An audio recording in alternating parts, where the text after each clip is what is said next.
everyone, I am Rebecca from ChemKnits, and today we're going to do a superwash wool versus non-superwash wool comparison using the shoebox technique, which is where I dye yarn in a plastic shoebox.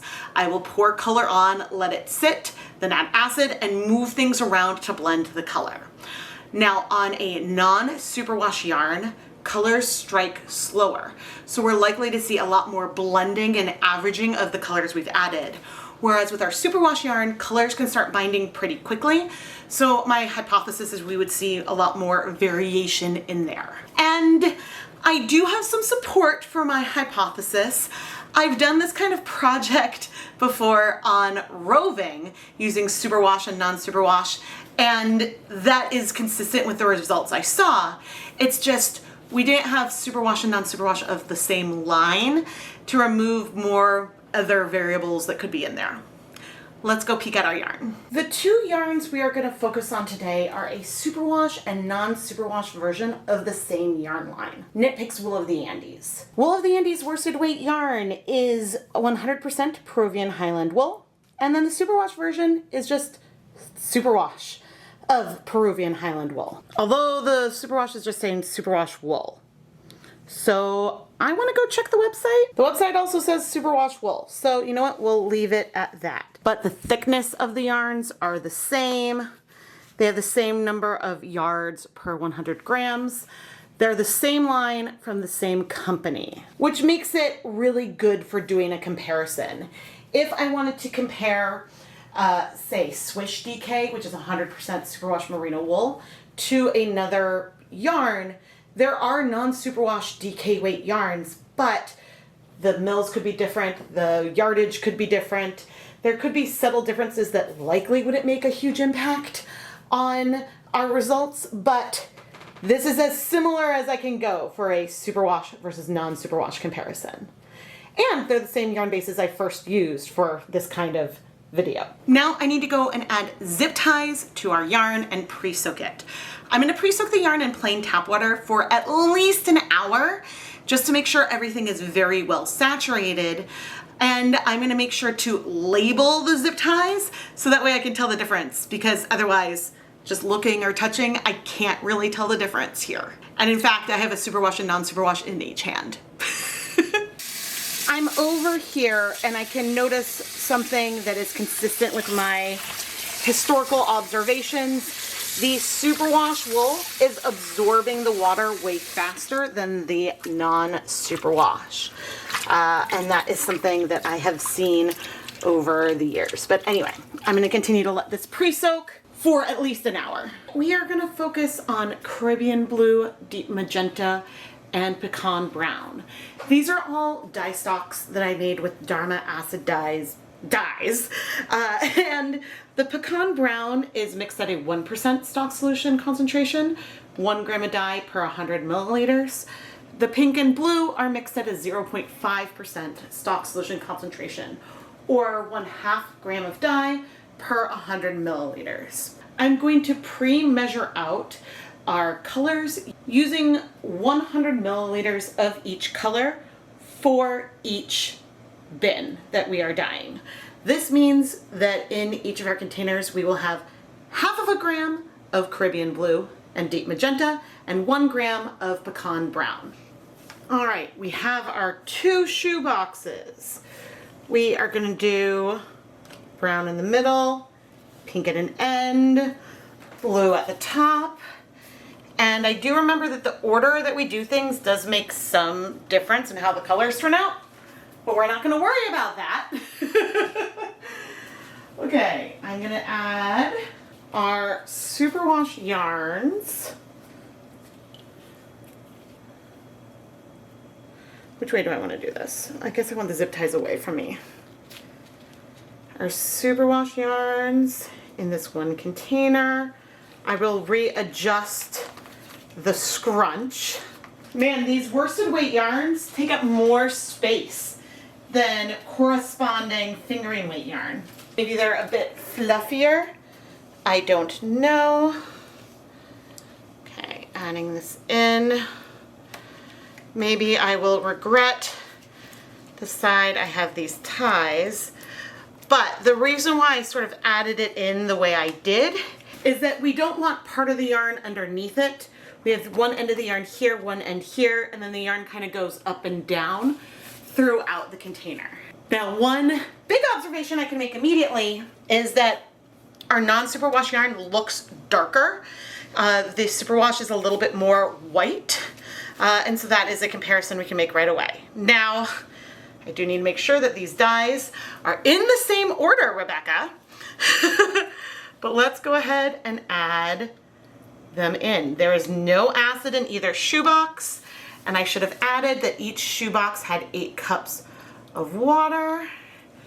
Add that pink. We're gonna add the blue. And the dyes, a lot of the dyes are gonna stay up near the surface, but they'll move down more, and especially when we move it. Now there are differences. Clearly the blue there has traveled more, but this is the brown now. In my experience, I have found that this overall technique can be extraordinarily reproducible as long as I have the zip ties at the same side and I'm using the exact same amount of dye. I am now going to set a timer, I think for 15 minutes. And in this time, I'm going to clean up a bit, but I'm going to leave these shoe boxes to sit as they are for that time. I'm not going to poke, I'm not going to touch. Sometimes I might choose to wait 30 minutes. The amount of time you wait, I don't think is very important. It all depends on my mood. But I will come back, and I'm going to try not to move the camera in the meantime, in 15 minutes. So I can tell you what I observe, because right now things look the same. In both containers, I can say that a bunch of dye has gone all the way to the bottom. Now I'm going to add acid and move our non-superwash yarn first. We're going to do 1, 2, 3 tablespoons of white vinegar. Then I'm going to take it and I'm going to lift. Ooh, hold it for a second. I see beautiful variegated yarn, and I see a bit of a gradient that now is a lot less gradienty. It is a lot more blended. I do still, and I need to rinse my hands off, I do still feel a bit of a gradient in here from more blue to more pink. It is muted, but things were blended, I think, even on both sides. I'll talk more about why I did this one first in a moment. Let's do 3 tablespoons of white vinegar on our superwash yarn. And I'm gonna lift it up. And I see a lot of color on my side. What about the reverse? It looks similar. And I don't know if I waited a similar amount of time or not, but now I'm coming in. And you know what? Things look fairly similar right now because we had blended color. And it sort of blended all the way through on both. Now, what I'm expecting once all this color strikes is that on our superwash yarn, the color is going to feel more variegated. We'll feel more differences and changes throughout the yarn, and things are going to feel more tonal over here. I saw a little bit of that when I lifted this up, but there's enough pigment in here that maybe I'm going to have to redo this again using less dye so that way the differences will be more obvious. But that's the thing with experiments. You never really know. What I can say is that I don't think it's perceptible on camera. This blue feels more blue. This feels more teal. The medium in here, I feel more blue. I feel the brown. And so I feel like each color is more distinct, that more of that color struck to the yarn fast. Now, the reason why I did the non-superwash first is that we know that dyes strike to non-superwash yarn slower than they do on superwash. And I didn't want anyone to think that, okay, the reason why things blended more over here is because I did that second and there was more time. You know, I was just trying my best. But really, it was probably only about a minute between the two anyway. But now, I'm going to cover up these containers. And I'm going to set them outside for a couple of days so that way we can cold process this yarn. Cold process dyeing is what I call it. when I set up the dyes, the acid, the yarn at room temperature and let it sit for a couple of days. Yes, outside is going to get warm. It will get heat that way, but it's not going to get up to just below a boil around like 180 degrees Fahrenheit. But a lot of these dyes will start binding to the yarn at those lower temperatures. And so if you think about it as like a rate curve, like the higher the heat, the faster the dyes will strike, the lower the heat, the slower they will. And so if we wait 24, 48 hours or so, most of the color should bind to our yarn. There are always some exceptions, and that Caribbean blue, sometimes things take a little bit longer, but we should be able to get the majority of the dye to bind to our yarn, and then we can steam set everything once most of that color has had the chance to bind.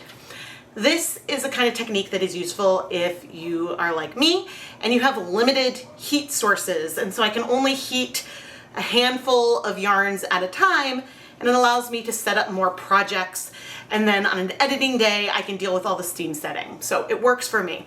But anyway, I'll see you in a couple days.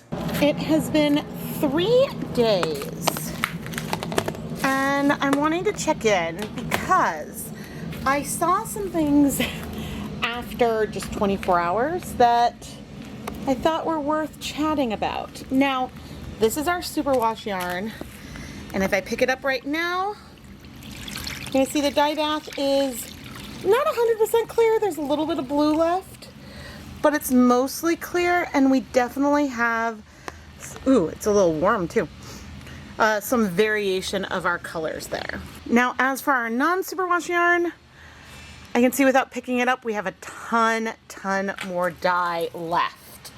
And so I don't really want to pick it up, but I'm going to get more acid. Okay, I've got some white vinegar. Let's do 1, 2, 3, 4, 5, 6. I'm not going to add any more here, but I guess I may as well pick it up and put it back down. So it looks like a lot of color. There's a lot of color in the yarn, and we 100% have a gradient here on our yarn, but there's a lot of dye left. And so the 2 pots had a similar amount of water to yarn ratio. The yarns take up the same amount of space. It really just is a huge difference between our superwash and non-superwash. So I'll wait another day, and then if we still have a lot of color in here, then we'll have to do some immersion setting of it. But I swear, maybe I haven't done this on non-superwash outside in a long time. I am surprised that it hasn't all absorbed yet. But this really does show something as we've talked about variables. And it shows that heat plus time plus vinegar can all make a huge difference. And of course, on top of that, whether the yarn is superwash or non-superwash. I suppose if I'm going to chat, I should just remove the lids. So if we have non-superwash yarn, that takes more time, more heat, and more acid for the colors to absorb. Colors strike faster on superwash yarn. And we've seen this huge difference here. Now, if I had heated this to, 180, 190 degrees Fahrenheit, all that color should have absorbed. The reason why it hasn't is because even outside, I don't think the last few days have been that warm, actually. So I don't think it's even hit probably 100, even with sun warming it up. And so there are colors that will strike at room temperature at 70 degrees or so. And then there's others that do need more heat and time and acid. But whatever the superwash process is, both like descaling and sometimes there's a coating on the fibers, that allows the dyes to bind to the yarn a lot more easily and faster. So anyway, I will see all of you tomorrow morning. But yes, the last thing I do want to say is that what it looks like now is very similar to what it looked like after 24 hours. So normally, and I only didn't because I didn't bring the camera out, normally after 24 hours, if there was still a lot of color in the dye bath, at that point I would add acid. Because if there's still a lot after 24 hours, there's likely going to be a lot after 48, 72, etc. Okay, it is the next morning. And we have our non-superwash. Still have a similar amount of blue there to what we've had. And our superwash, where we did not add any more acid, but there's still a tinge of some blue. I'm gonna go start steam setting this for 30 minutes.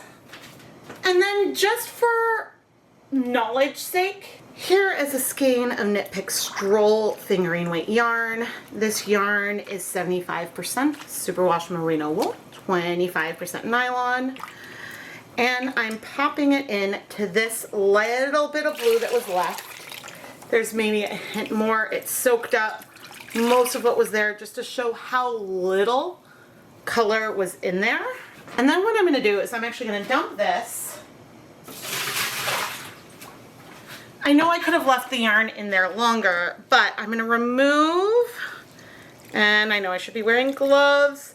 The main reason to wear gloves is just so I don't stain my skin. Okay, I'm going to remove the yarn because my plan is to steam set this because we had it in the exact same situation as our other yarn. And now I'm going to bring in our superwash yarn here to show just how much color is left that did not bind. Look at how saturated this yarn is without even going and absorbing all of that color. I mean, we are going to start to. Eventually, I will put this all in a pot to just heat set it today. We're not going to cold process it. My hand maybe has a hint of a blue tinge, but my point is that there was next to no dye on the superwash container, and we have, I mean, a beautiful blue color that's left over here. And this superwash yarn is soaking up color pretty darn fast. Now, the reason why I'm okay with this is that this is still giving a good comparison, and we had so much more acid here than we did in our superwash yarn. I know I'm gesturing at this, even though this was in there. Hopefully you know what I mean. So once we remove the other yarn from the steamer basket, this is going to go in, steam set for 30 minutes, and then we'll heat this guy. That's the plan. The steam was a lot more active. I just reduced it so it wouldn't fog the camera up, hopefully. But remember when I was so, that's hot still, nervous about this not having a huge difference between the superwash and non-superwash? Remember that? All right, I do see a hint of blue drip out of here. I'm not worried about that yet. But we can check carefully. There's not much down there, so it could have just been a little bit localized. But clearly, our yarns are different. This is still super gorgeous, just way more subtle than our other. All right, I'm gonna steam this one for 30 minutes. Da-da-da-da. Gonna remove this yarn. Don't worry, I have a container for it just off camera. Setting it aside to cool. And as for the steamer basket, I'm going to remove that, bring over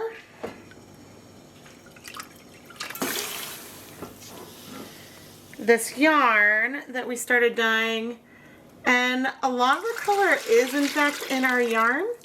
Let's pour the rest in, and this I'm going to heat up because I think even with the pot warm it'll take some time to heat up, and we'll heat this for 30 minutes once it's hot. Okay, it has been 30 minutes. A hint of blue left, but that's not bad. This is a really pretty, like, teal-ish blue color. All right, I'm gonna set this aside to cool. I'll wash this one off camera, but we'll wash our worsted weight yarn on camera as soon as it's cool. We're gonna need to wash the yarn separately, and so let's start with the superwash. These colors are beautiful. And I just saw a blue drip up there on the corner, which I am very, very much hoping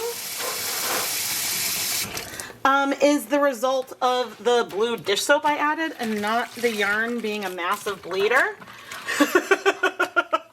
So let's cross our fingers and woohoo! Okay, there's maybe like a tiny hint of something, but this is looking good. This is looking great. I am happy. I am relieved.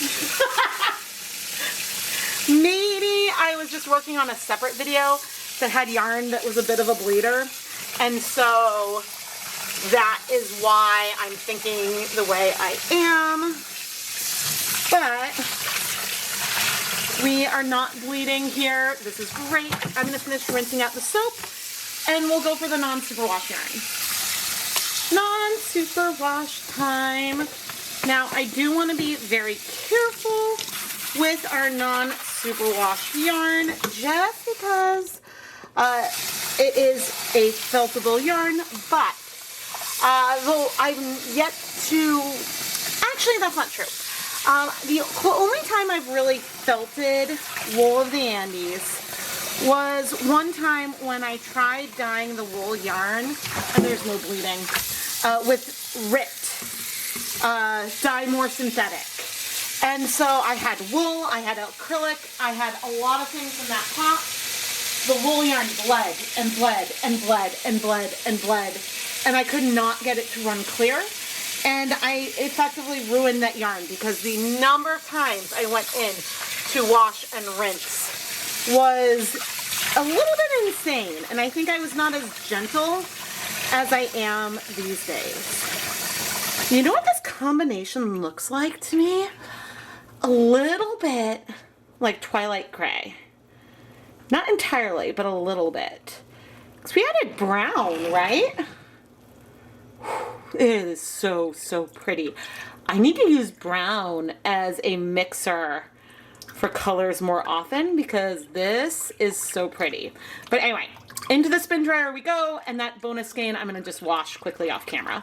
You know, I'm working on a different superwash versus non-superwash video right now, which may have come out already. But I brought the yarn over to it to compare our superwash versus non-superwash. But laid out like this, the difference is so dramatic. Now on our non-superwash yarn, we got this stunning blend. And yes, there's bits of variation where different colors peek through, but it's nothing like what we see on the superwash, where we see that the colors, yes, there's blend and an averaging of them, but we can see more distinct sections. Our pinks are brighter, our blues are brighter. Oh my gosh. These differences happened because the color strikes to superwash yarn faster. So when we picked up the yarn and moved it, some of that dye had already set in place. And maybe not, you know, perfectly, but there was less dye left behind to move and average all over the yarn. Whereas on our non-superwash yarn, very little dye had set on it already. And in fact, sometimes on non-superwash yarns like this, when I pour, say, vinegar on top, you'll see almost white yarn reappear because that color really does need heat and time to strike. But I'm thrilled we still got variation in here. We got these teals and purples. It's just softer and more blended. And honestly, the two different yarns are two different moods. They're a completely different vibe.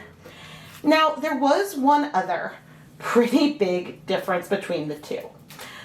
In our superwash shoe boxes, all of the dye absorbed. And in our non-superwash yarns, there was color left behind. Enough color that we got, now it's pale compared to the other colors we had, but we had a reasonable amount of blue that was left behind. And that amount of color, if I had gone to go and heat set immersion style these yarns, that isn't something that would have made a huge difference in the depth of color here versus there. But that was just another difference, a clear difference in the rates with which the different yarn bases absorbed the dye. Now, I don't know if scouring the wool of the Andes with soap in advance would help it absorb color faster, but that kind of doesn't really matter because fundamentally there is a difference between the bases, and I mean, therefore we get these different results. Now, if I had not remembered that this was all part of one video, you could have told me that I dyed these with very different techniques, with different colors, and I might believe you. But we do know I did the same technique. Now, one other thought. Can we get something that is this soft on superwash yarn? Yes, it might be a little more challenging. One way to get something that feels soft like that would be to do something like the dyes before water video, where I pour the dyes in and then add the yarn. That'll blend things a little bit, but some superwash yarns absorb color so fast that sometimes there could still be pastel patches and things left behind. Dip dyeing is another option for trying to get something similar, especially if you start with low acid. So those are just some options. I am Rebecca from ChemKnits, and I really hope that you've enjoyed this video.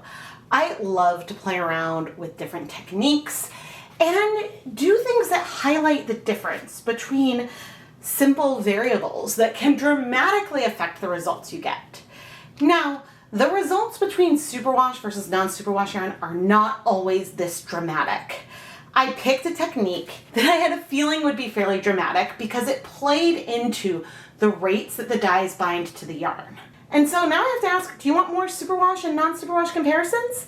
Because I already have at least one other one that is in the queue to be edited, which again may have come out already, but I have plans to do more and to explore more. Please subscribe and turn on notifications so you never miss a new video. I post at least twice a week, and I love playing with color and yarn in all varieties and pushing myself because I think that makes me become a stronger dyer and a better teacher. And if you want other ways to support the channel, you can join to become a channel member. It is a subscription where you can get some emotes and badges next to your name starting at 99 cents a month. And that is just another thing that you can do that just helps support everything here. But anyway, I am Rebecca from ChemKnits, and thank you so much for watching.